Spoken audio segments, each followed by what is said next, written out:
High guys, welcome to my new vlog. संघर्षाची story part क्रमांक 11. 11 part आपण आज करतोय. 10 पार्ट माझे सक्सेसफुली झालेत आतापर्यंत. आता तर सगळ्यात पहिले मी सगळ्यांना बोलेल, श्री स्वामी समर्थ. आपण स्वामींचं नाव घेऊन पुढे जाऊयात, कारण की आता मला माहिती नाहीये हा पार्ट टाकल्यावरती माझ्यासोबत काय प्रॉब्लेम क्रिएट होणार आहे की नाही वगैरे सगळ्या गोष्टी. कारण की थोडंसं प्रॉब्लेम झालाय सगळ्या याच्यामध्ये. तरी आपण देवाचं नाव घेऊन हा पण पार्ट सक्सेसफुली करूयात. तर कालच्या पार्टपर्यंत मी तुम्हाला सांगितलं होतं की माझा लग्नाचा डिसिजन चुकला. मी लग्न पण केलं आणि त्याच्यानंतर पुढे काय झालं, काय कशा गोष्टी किंवा अ, त्याच्यानंतर पण माझा दुसरा खरा संघर्ष स्टार्ट झाला. आता तर तो कसा झाला, काय झाला हे मी तुम्हाला या लॉगमध्ये सांगणार आहे. मला काही कोणाला बदनाम करायचं नाही याच्यामध्ये. मी माझ्या आयुष्यासोबत काय झालंय, मी मी तुम्हाला पहिल्या लॉगपासून एवढंच सांगतेय. मला कोणाला बदनाम करायचं माझं काही इंटेन्शन नाही याच्यामध्ये.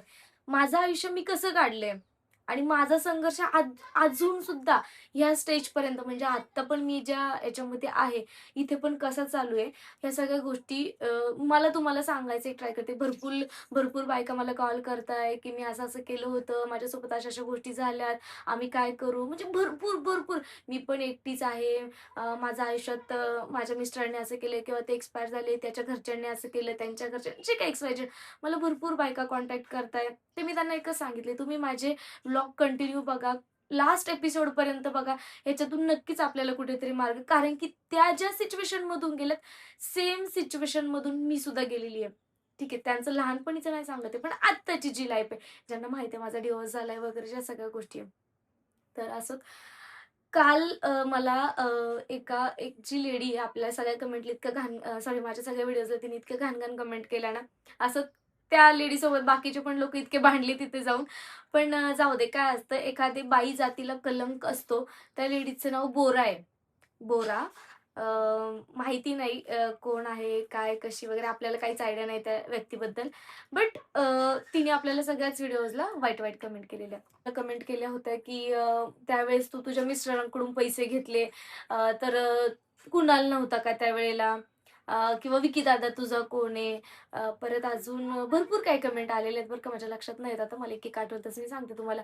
तर कुणालचं त्यावेळेस बघा, कुणाल माझ्यापेक्षा फक्त 1च वर्षाने मोठा आहे. 1 वर्षाने पण नाही म्हणता येणार, 6-7 महिन्यांनी माझ्यापेक्षा किंवा 1 वर्षाने असेल. तर तोच 1 वर्षाने मोठा आहे. किंवा कुणालची तुमची ओळख कशी?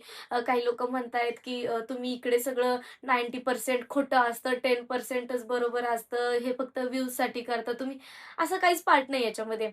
उलट मी माझ्या आयुष्याचं इतकं शॉर्टकट, इतकं शॉर्टकट, इतकं शॉर्टकट करून सांगते ना, जे लोकांनी माझ्यासोबत राहून त्या लोकांना या गोष्टी माहिती नाही किंवा इतक्या इंटरनली गोष्टी माहीत नाही ना, ते लोकं मला आता कॉल करून विचारतात, "बापरे! त्यावेळेस अशी सिच्युएशन होती का? आपण इतकं सोबत राहिलो, इतके वर्ष सोबत राहिलो." पण काय, आम्ही पण लहान होतो. ह्या गोष्टी सगळ्या कधी वेळच आली नाही सांगायची. आणि आता ते लोकं आम्हाला कॉल करून विचारतात, "हां, तू कधी ह्या गोष्टी बोलली नाही, पण होतं तुझ्यासोबत हे सगळ्या गोष्टी." म्हणजे जे लोकं आमच्यासोबत राहिले ना, त्यांना ह्या गोष्टी माहिती आहे. आणि जे उगीचच आज उठणार, उद्या माझी व्हिडिओ कुठेतरी एक मधला पार्ट येऊन बघणार, बोलणार आणि काहीतरी इतकी विचित्र कमेंट करतात. पण मला कमेंट करणाऱ्यांशी मला काहीच मतलब नाही. ते त्यांची संस्कार आणि त्यांची लायकी माझ्या कमेंटमध्ये किंवा माझ्या व्हिडिओजमध्ये येऊन त्यांची कमेंट करून स्वतःचंच नाव बदनाम करायचे कामं करताय. ह्याच्यात माझं काही रोल जात नाहीये. ठीक आहे, मी जशी आहे तशी आहे. मी ॲज इट इज ट्रान्सपरन्स मी लोकांसमोर दाखवतीये.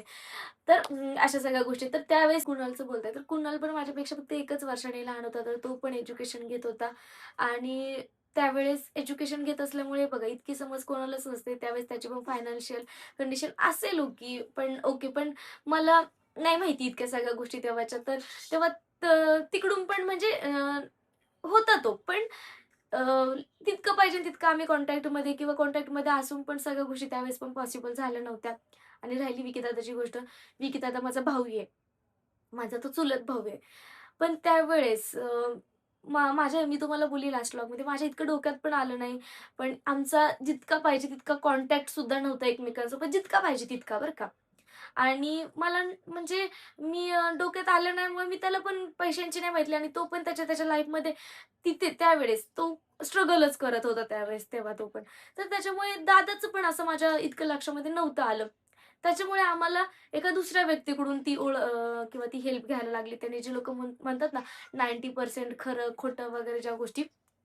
उलट मी माझ्या आयुष्याचा जितकं मी सांगितले ना आत्ताच्या पार्टमध्ये, मला वाटतं मी ते 20% की 30%च गोष्टी तुमच्यासमोर एक्सप्लेन केलेल्या आहेत. माझ्या 70% गोष्टी अजून पण कुणाला माहिती नाहीयेत किंवा कोणासमोर मी त्या बोलू शकत नाही. अशा गोष्टी आहेत. ठीक आहे, तर ते लोकं असे बावट सगळे कमेंट करतात ना येऊन, तर प्लीज त्यांनी त्या गोष्टी तिथे नाही करूयात. ठीक आहे. तर मी माझ्या गोष्टीचा आता पार्ट लास्ट व्लॉगनंतर सांगितल्यानंतर मी सांगत होती, की माझं लग्न झालं. आम्ही संगमनेरला रूम करून सुद्धा राहत होतो. आम्ही एक वेगळी रूम करून राहत होतो प्रतीक्षा, मी, नेहा. आणि तुम्हाला बोलली, की माझे मिस्टर मला कधीतरी महिन्यातून एकदा भेटायला यायचे. पहिले 2-3 महिने तर खरंच ओके गेले. त्याच्यानंतर आमची 12th स्टार्ट झाली.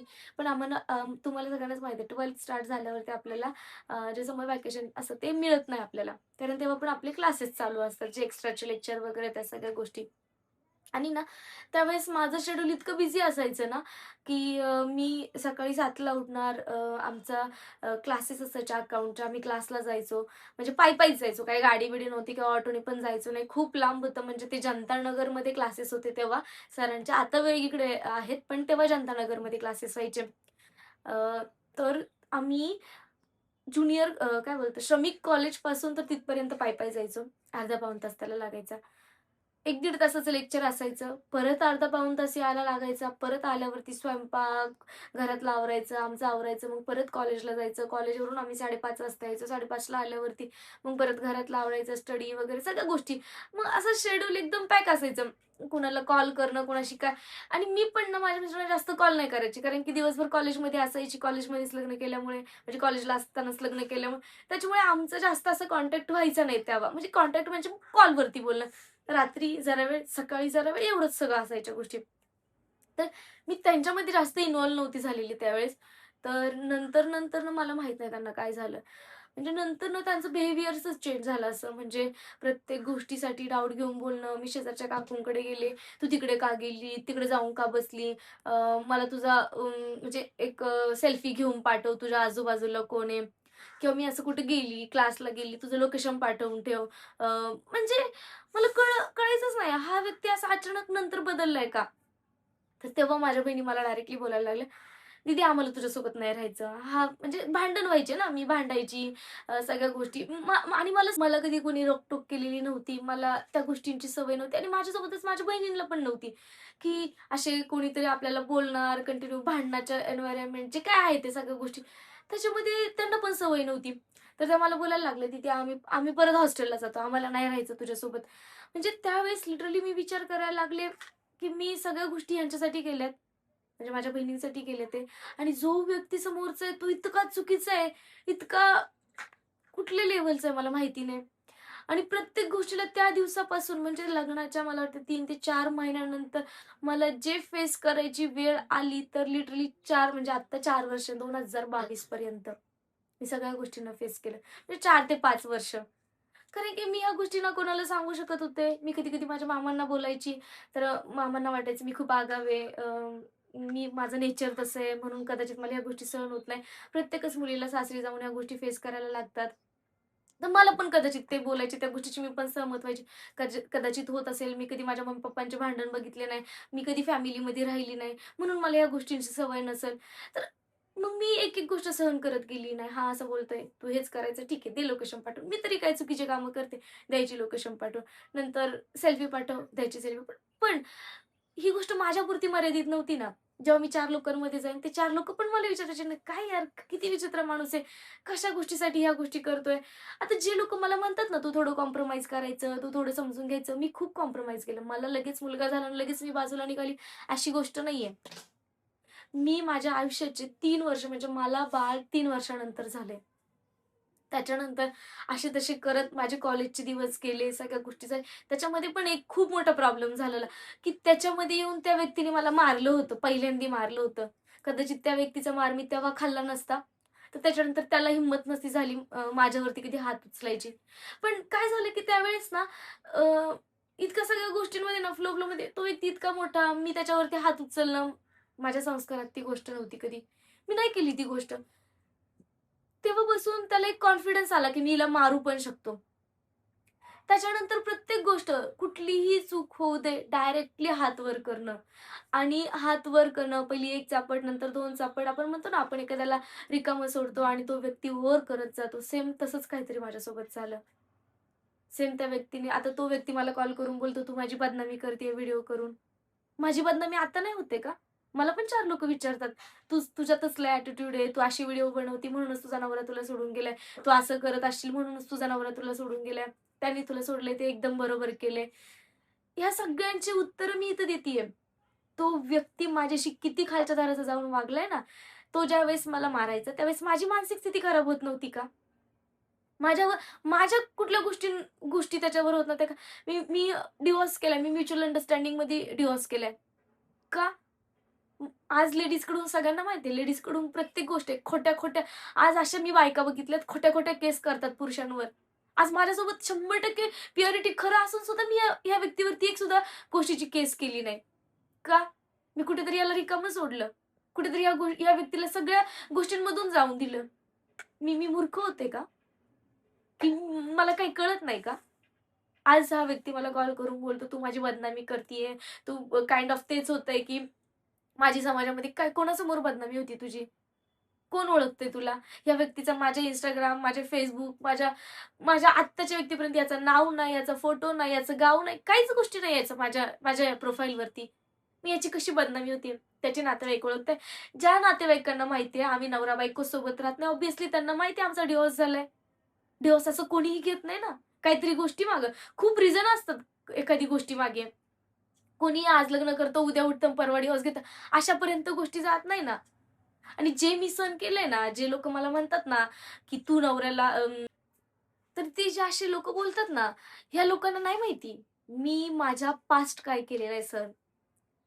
ठीक आहे, माझं लहानपण तर मी ऑलरेडी स्ट्रगलमधून काढलं होतं. पण माझ्याकडून ती इतकी मोठी चूक झाली ना अशी, मी आगीतून उठली आणि कुठेतरी परत मी भुपाटात येऊन पडली. मला माहीत नव्हतं, तो व्यक्ती असं वागू शकतो, अशा गोष्टी करू शकतो आणि मी काय सहन केले ना, हे प्रतीक्षा होती बघायला, नेहा होती बघायला, कुणाल सुद्धा होता बघायला या सगळ्या गोष्टी. ते मला कधीच म्हणायचे लग्नाच्या विथिन 6 मंथ नंतर मला बोलायला लागले, "दीदी डिव्होर्स घे, बाजूला हो, नको हा व्यक्ती बरोबर नाहीये." तर मी माझ्या आयुष्याचे 4 ते 5 वर्ष मी त्या व्यक्तीजवळ काढले. मी रोज मी रोज फक्त मार खाल्लाय. मी रोज या व्यक्तीची नको इतक्या घाण म्हणजे मी ना कोणाची शिवी पण ऐकलेली नाहीये. इतक्या घाण तऱ्हेच्या जाऊन या व्यक्तीच्या मी शिव्या रोज ऐकल्यात. ह्या व्यक्तीला इतकी विचित्र व्यसनं होते. ह्या व्यसनापासून फक्त मी तुला वेगळं नको हे व्यसनं करू. हे हे मी फक्त त्याला बोलायचे नाही. याच्यासाठी पण मी मार खाल्लाय. जे लोकं जे लोकं मला म्हणतात ना, की "तू अशीच आहे, तशीच आहेस." त्या लोकांना नाही माहिती मी कशी आहे. मी असं कुणीही माणूस डायरेक्टली कुठल्या गोष्टीच्या ना लास्ट लेव्हलला जाऊन करत नाही कुठल्या मोमेंट. ह्या गोष्टी तुम्हाला आत्ता कळतायत किंवा माझ्या नातेवाईकांना पण बऱ्याच गोष्टी माहीत नव्हत्या. मी काय लेव्हलचं जाऊनपर्यंत मार खाल्लेला आहे.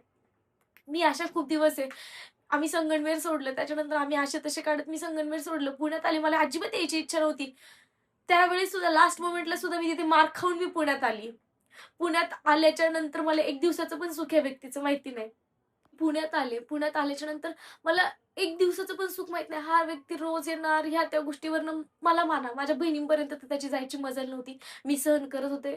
ठीक आहे बाबा, माझा नवरा आहे, मला मारतोय, माझ्याशी सगळ्या गोष्टी आणि मारायची पद्धत, आपण एखाद्या लेडीजला मारतोय, कुठे मारतोय, कसं मारतोय, त्या त्या व्यक्तीला त्या कुठे लागेल, ती लेडीज आहे, काही विचार न करता इतका मोठा व्यक्ती मला इतक्या म्हणजे मी माझ्या आई-वडिलांचा पण इतका मार खाल्ला नसेल. इतका खालच्या लेव्हलचा जाऊन मी ह्या व्यक्तीचा मार खाल्ला. मग मी सांगू पण शकत नाही. जे म्हणतात ना असं तसं, असं तसं. मी माझ्याकडे 3 वर्ष माझ्याकडे फोन पण नव्हता. मला त्याने एकदा फोन घेऊन दिला, तर त्याच्यामध्ये माझं WhatsApp त्याच्याकडे, माझं Facebook त्याच्याकडे, माझं कॉलिंग मला कोणाचा कॉल येतो, जातो ह्या गोष्टीसुद्धा त्याच्याकडे. म्हणजे काय मी याच्यापेक्षा काय मी काय फालतूगिरी करणार आहे तरी? मला माहिती नाही. मला तर फालतू कामं करायची. मला तर त्यावेळेस इतकं डोकं पण चालत नव्हतं. मी पुण्यात सुद्धा नवीन होते. हा व्यक्ती मी माझ्या 2 हा मला असं मारायचा ना, माझ्या बहिणीला घेऊन मी कुठे जाऊ? मी कितीतरी रात्री मी स्टेशनवर बसून काढल्यात. मी कितीतरी रात्री मी जे आपलं नाशिक फाट्याचं त्यावेळेस काम चालू होतं सर्व्हिस रोडचे. मी त्या सर्व्हिस रोडवरती मी बसून कितीतरी माझ्या रात्री काढल्यात. मी कधी ह्या मंदिरात बस, कधी त्या मंदिरात मी असे दिवस काढले ते. हे नाही मी नातेवाईकांना सांगितलं कधी. माझ्या नातेवाईकांना वाटायचं की मी आगाऊ आहे, मला या गोष्टींची सवय नाही. मला फोन करणार, मला समजून सांगणार. सगळ्या म्हणजे मी ना शब्दात नाही सांगू शकत तुम्हाला या सगळ्या गोष्टी.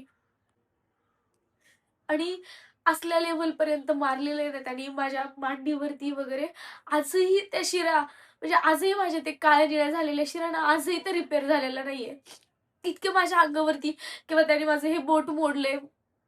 डायरेक्ट माझं बोट धरून फिरवलंय. आजही माझं ते बोट वाकडं आहे.